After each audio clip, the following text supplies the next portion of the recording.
So about 35 years ago, La Peña Cultural Center was putting on a radical Seder led by the author of the La Peña Haggadah, Aurora Levins Morales, whom I had never heard of. Somehow, I got paired with Aurora to co-lead the Seder with her. Along with some high-powered Jewish and radical singers and writers, we put on a very left-wing Seder. Now, without trying, Aurora taught me about the interweaving of the political and the spiritual in a religious ceremony that was not just going through the motions, but was endeavoring to be a transformative experience, taking us away from complacency and towards spiritual audacity, so to speak. Well, maybe you Kehilla regulars take that for granted, but this was the early 80s, and Kehilla did not yet exist, and the opportunities to be part of a Jewish ritual that fired up our revolutionary consciousness were few and far between. So Aurora was my teacher, and I owe her a lot. And we all do, because her voice has affected so many of the leaders and chutzpahdiks that have helped frame our current struggles, from ecological destruction to white supremacy, from homophobia to disability discrimination, and so much more. So she has affected all of us in one way, directly or indirectly. As a Jewish woman of color, a Puerto Ricana, a radical, a theoretician, a poet, a writer, an artist, an historian, a healer, Aurora seeks to challenge our imagination because, as she has said, the stories we tell about our lives shape what we're able to imagine, and what we can imagine determines what we can do. I have never met anyone that has found so many different media with which to spark our prophetic imagination and lead us into action. In the interest of time, I won't list her activities and those media and those artistic expressions that have been her copious outputs. Look her up on Wikipedia or go to auroralevinsmorales.com and linger with her blogs and her podcasts and learn how to support her work.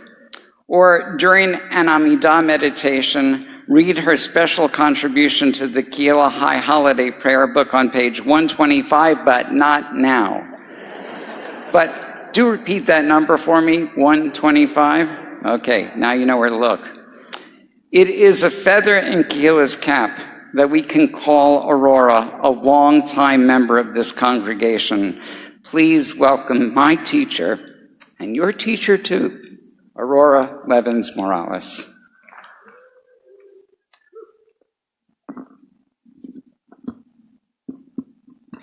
Yeah, tall person.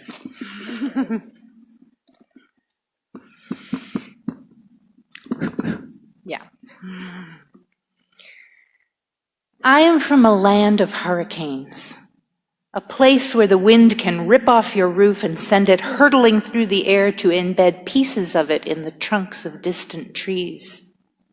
So I know that at the very heart of the biggest, most dangerous storm, there is a place of absolute calm, where the air is still. All around it are walls of wind full of torn leaves and branches, tin cans and bits of paper. The wind nearest the core is the deadliest. But inside that circle at the center, the sky is blue and the sun shines. Once, when we were children, huddled around kerosene lamps inside our shuttered house, tuned into the shortwave radio so we could plot its course, our mother took my brother and I outside, hands held tight, into the eye of a hurricane. We saw great arms of clouds stretching out in an arc 100 miles wide, saw the walls of storm miles high, all around us, while we stood under clear sunlit skies. My mother was nothing if not audacious, and in the middle of a raging hurricane, she took us to see the sun. Tai Guai Nanichi no. In the language of my Caribbean indigenous ancestors, these words could simply mean good morning, friends. Nanichi means my heart, and no makes it plural. Guai is the sun, and the Catholic priests who came to Boriquen, renamed Puerto Rico, men who accompanied and assisted in the conquest and slaughter of my people, wrote down in their chronicles that Tai means good. But these were men fresh from the bonfires of the Inquisition, ready to impose their own ideas of good and evil on everyone they met, at sword point if necessary. From what I know of my ancestral culture, and by the poetic license of my own heart, I have come to believe that Tai means that state of knowing ourselves to be connected in reciprocity and gratitude through the deepest ties of kinship to everything that exists. Tai Guai Nanichi no. We are one with everything under the sun, dear hearts. Ever since I learned this year's High Holy Days theme was spiritual audacity, I've been thinking about the source of that audacity and how to find it. I believe the answer is Tai, the joy that comes from being fully present here and now with what is. To be clear, when I say joy, I don't mean happiness or optimism or contentment. You can turn your back on the world and find those things. When I say that joy is the source of my audacity, I am speaking in the midst of heart-wrenching grief and anger for my country, in the midst of my own struggles with depression and loneliness, anxiety and overwhelm. Joy is to mood as stars are to the weather, a constant to steer by, sometimes hidden by storm clouds, but high above them, untouched by wind or rain. This is not to say that the weather of the world isn't violent, drenching, harsh. We could spin forever from emergency to emergency, shouting no against each new crime, but that would be steering by chasing clouds. If we are to live audaciously, we need to step into the calm eye of our own storms so we can see and steer by stars. We need to imagine in rich detail the biggest, most delicious, satisfying, inclusive future that we can. A great flowering of human potential and well-being. Project our hearts and minds into that future and then spend our lives walking toward it. And each time the weather buffets us, wait for a glimpse of sky and find that bright point of light and adjust our course. But in order for that dream to be accurate, to burn bright enough for navigation, it needs to be rooted in the reality of here and now, all of it. This is how we turn trauma into light. Trauma is not the opposite of joy. It is the husk around its seed. The more we face into the world, the more we let ourselves know how other people live, the more we learn not only about their pain and rage, but also their love and resilience, defiance and hope. It's from that full spectrum of knowing that we fill in the details and colors of the world we want. There is a joy that rises from being with what's true, even when that truth includes the terrible. We live in a society that tries to reduce our biggest dreams to marketable packets of distraction and comfort, as if that were the most that we could hope for. But comfort and distraction are not the wellsprings of joy. We live in a society that tries to control us through bribery and threat, hoping we'll decide to live small lives that won't upset the way things are. We are not grasshoppers. Grasshoppers are fine. They are here to live grasshopper lives.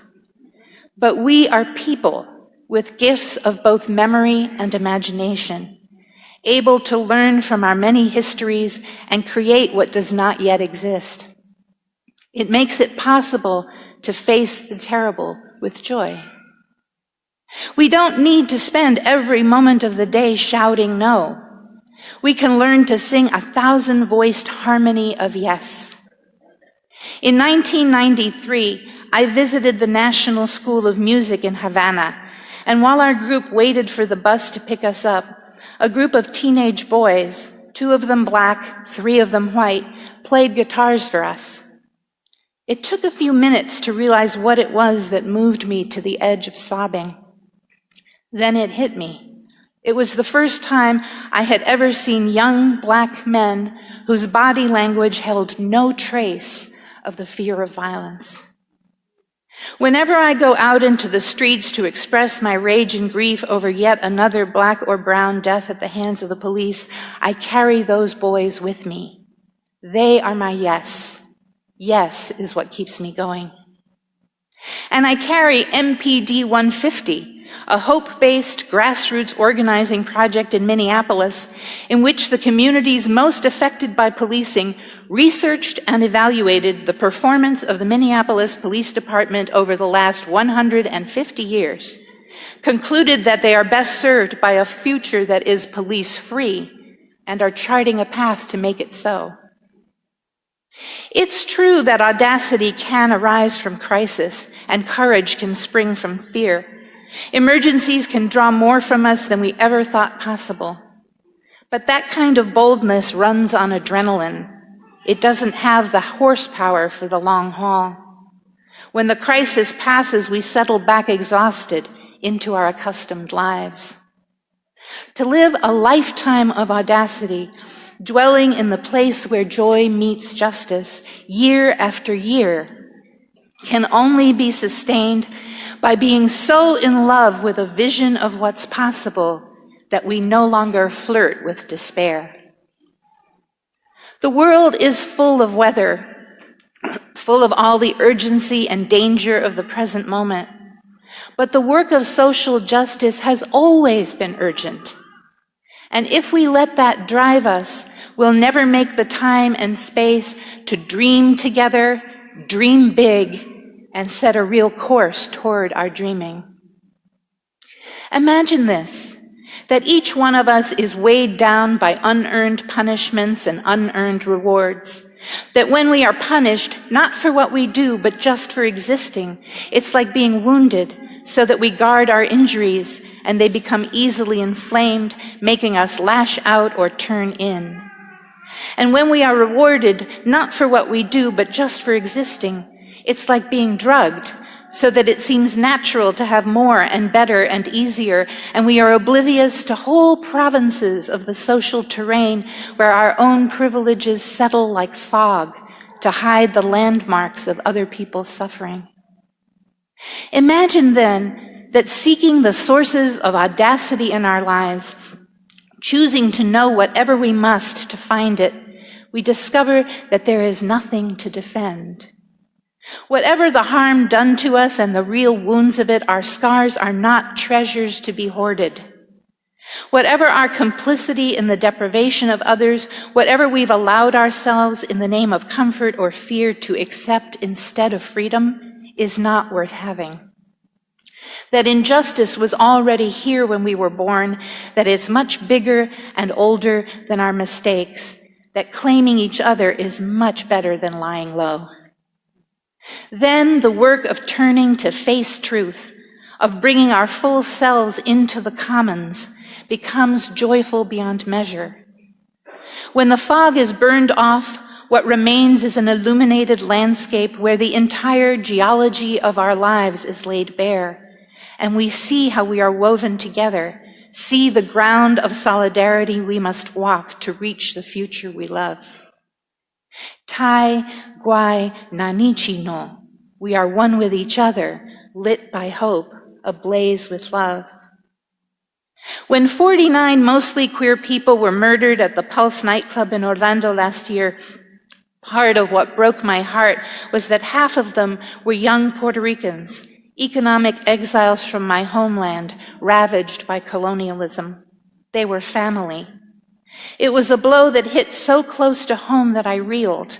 I had to look hard to find my stars. I found them by writing this poem. Ve'ahavta. Say these words when you lie down and when you rise up, when you go out and when you return, in times of mourning and in times of joy. Inscribe them on your doorposts, embroider them on your garments, tattoo them on your shoulders.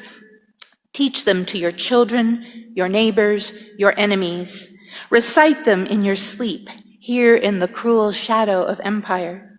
Another world is possible. Imagine winning. This is your sacred task. This is your power. Imagine every detail of winning, the exact smell of the summer streets in which no one has been shot. The muscles you have never unclenched from worry gone soft as newborn skin.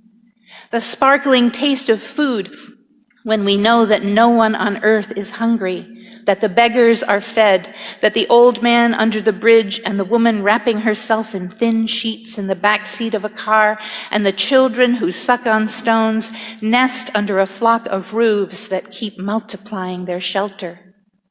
Lean with all your being towards that day when the poor of the world shake down a rain of good fortune out of the heavy clouds and justice rolls down like waters.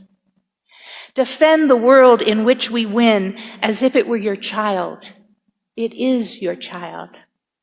Defend it as if it were your lover. It is your lover.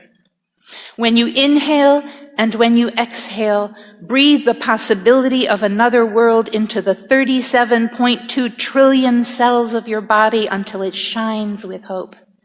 Then imagine more. Don't waver. Don't let despair sink its sharp teeth into the throat with which you sing. Escalate your dreams. Make them burn so fiercely that you can follow them down any dark alleyway of history and not lose your way. Make them burn clear as a starry drinking gourd over the grim fog of exhaustion and keep walking. Hold hands, share water, keep imagining, so that we and the children of our children's children may live. Today, with Puerto Rico torn apart by climate violence disguised as natural disaster, burdened by manufactured debt when it is we who have been robbed and are owed, I am imagining all that is possible when people stand among the ruins of a colonial misery they can't bear the thought of rebuilding and ask, what could we do instead? When the people of Minneapolis stop talking about bad apples and police reforms and ask, what could we do instead?